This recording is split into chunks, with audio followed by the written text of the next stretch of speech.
Assalomu alaykum. Tayyor bo'lsangiz, darslarimizni boshladik.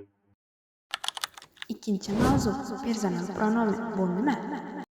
O'zbek tilidagi kishilik olmoshlari men, sen, u, biz, siz, ular. Mana shu so'zlar nemis tilida qanday bo'lishini bilasizmi? Keling, yaxshisi birgalikda ko'rib chiqamiz.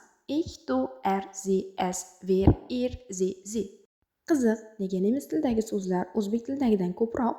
Keyingi sahifada ko'rib chiqamiz. Nemis tilida o'g'il bolalar uchun, qiz bolalar uchun, es esa jonsiz narsalar uchun. O'zbek tilida esa universal. Xuddi o'zbek tili singari nemislarda ham hurmat shakli mavjud. Du, sen, siz. O'zbek tilidan farqli jihati formani faqat sheflarga yoki notanish insonlarga ishlatamiz. Nemis tilida personal pronomenlar bilan ishlatiladigan fe'llar ham mavjud. Bular quyidagicha: Ich bin, du bist, sie, es, it, wir sind, ihr seid, sie sind, sie sind. Shu bilan darsimiz tamom. Tschüss.